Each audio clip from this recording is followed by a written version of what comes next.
सोचिए, एक ऐसा ब्रांड जिसकी पूरी दुनिया में पहचान ही बीफ बर्गर से है, वो उस देश में कैसे कामयाब हो सकता है जहां गाय को पवित्र माना जाता है। ये मैकडॉनल्ड्स की भारत में सफलता की एक, कह सकते हैं, नामुमकिन सी लगने वाली पर बिल्कुल सच्ची कहानी है। तो चलिए आज इसी दिलचस्प सफर को समझते हैं। तो सवाल सिर्फ एक बिजनेस चैलेंज का नहीं था, बल्कि ये एक बहुत गहरी कल्चरल पहेली थी। एक बर्गर चेन उस देश को कैसे जीत सकती है जहां गायों की पूजा होती है? ये सवाल जितना बड़ा है ना, मैकडॉनल्ड्स का जवाब उससे कहीं ज्यादा शानदार है। इस पूरी जीत को समझने के लिए बस इस एक स्लाइड को देखना काफी है। एक तरफ है बिग मैक, मैकडॉनल्ड्स का ग्लोबल आइकॉन, और दूसरी तरफ है मैकालू टिक्की, भारत में उनकी जीत का सबसे बड़ा सिंबल। ये सिर्फ बर्गर का बदलना नहीं था, ये एक पूरी सोच का बदलना था जिसने सब कुछ पलट के रख दिया। ठीक है, तो कहानी में थोड़ा और अंदर चलते हैं। बात है 1996 की। जब मैकडॉनल्ड्स ने भारत में कदम रखा तो ये सच में एक इम्पॉसिबल मिशन जैसा लग रहा था। ये गोल्डन आर्च के लिए एक बहुत बड़ा सांस्कृतिक विरोधाभास था। आते ही उनका स्वागत हुआ विरोध से। दिल्ली में पहले आउटलेट के बाहर प्रदर्शन होने लगे। लोगों को डर था कि ये कोई साम्राज्यवादी ताकत है, और एक शक ये भी था कि कहीं ये लोग अपने फ्राइज में बीफ का तेल तो नहीं मिला रहे, क्योंकि अमेरिका में ऐसा एक विवाद हो चुका था। तो भरोसा जीतना उनकी पहली और सबसे बड़ी चुनौती थी। तो मैकडॉनल्ड्स ने इस चुनौती का सामना किया कैसे? बहुत सिंपल। उन्होंने अपनी रूल बुक ही फाड़ कर फेंक दी और एक नई लिखी। उन्होंने ये पता लगाया कि बिना बीफ के बर्गर कैसे बेचा जाए।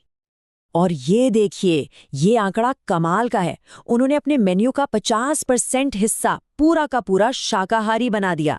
मैकडॉनल्ड्स के इतिहास में पूरी दुनिया में ये पहली बार हो रहा था।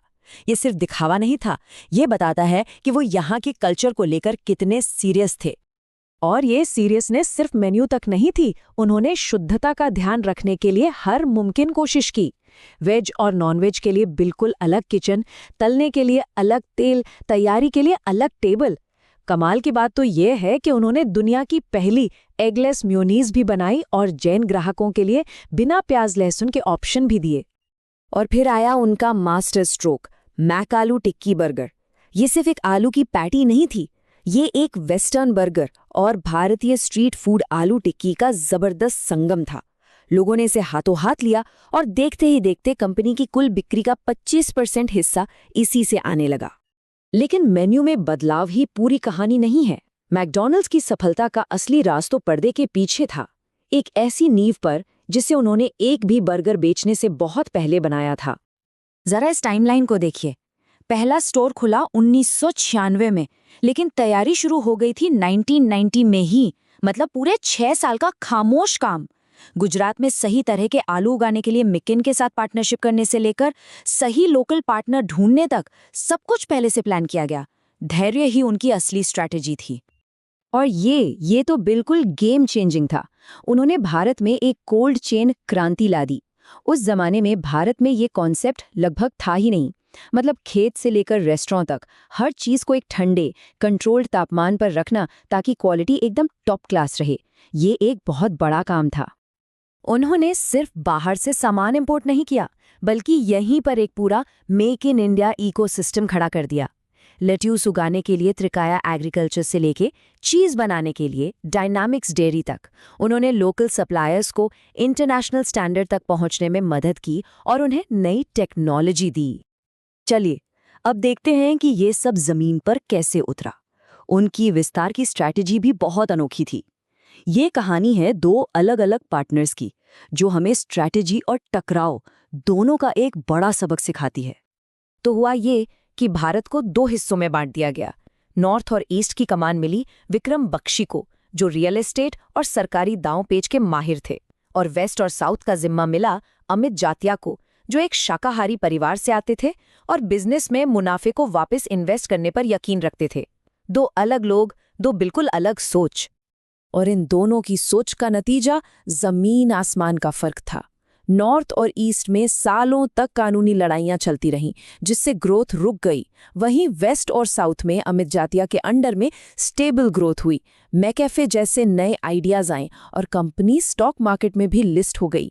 ये कॉर्पोरेट गवर्नेंस का एक क्लासिक केस स्टडी है। तो एक मजबूत सप्लाई चेन और अच्छी पार्टनरशिप के साथ अगला कदम था भारत के प्राइस सेंसिटिव बाजार को जीतना। मतलब अरबों लोगों का ब्रांड बनना। और इसके लिए उन्होंने एक ऐसा नारा पकड़ा जो हर किसी के दिल में उतर गया, बाप के जमाने के दाम। इसका मतलब था कि कीमतें इतनी कम थी जो पुरानी पीढ़ी को भी किफायती लगती। ये एक कमाल की मार्केटिंग थी जिसने उन्हें आम आदमी से जोड़ दिया। तो ये किया कैसे उन्होंने? शुरू में उनकी ऊंची कीमतें चली नहीं, फिर वो लेकर आए हैप्पी प्राइस मेन्यू। उनका फोकस ज्यादा मुनाफे पर नहीं, बल्कि ज्यादा बिक्री पर था। वो सस्ते आइटम्स से कस्टमर को अंदर लाते और फिर उन्हें बड़े, ज्यादा मार्जिन वाले मील्स बेचते। ये सब कुछ एक फिलॉसफी पर टिका था जिसे वो कहते थे 3-legged स्टूल। मतलब एक स्टूल जिसके 3 पैर हैं।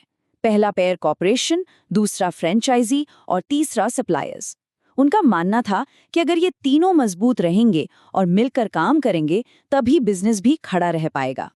तो इस पूरी कहानी का निचोड़ क्या है? ये ग्लोबलाइजेशन की एक मास्टर क्लास है। मतलब एक ग्लोबल ब्रांड ने कैसे खुद को लोकल रंग में पूरी तरह ढाल लिया, और इससे सीखने के लिए कुछ बहुत जरूरी सबक मिलते हैं। और वो अभी भी रुके नहीं हैं। आज उनके 500 से ज्यादा स्टोर्स हैं और 2027 तक वो इस नंबर को करीब 630 तक ले जाने का टारगेट रखते हैं। ग्रोथ अभी भी उनकी स्ट्रैटेजी का एक बहुत बड़ा हिस्सा है। और एक मजेदार बात यह है कि उनका बिजनेस कैसे बदल रहा है। अब उनकी टोटल बिक्री का लगभग 75% हिस्सा डिजिटल चैनलों से आ रहा है, यानी ऐप, कियोस्क और डिलीवरी से। मतलब वो वक्त के साथ खुद को बहुत अच्छे से बदल रहे हैं। तो इस पूरी कहानी से सबसे बड़े सबक क्या हैं?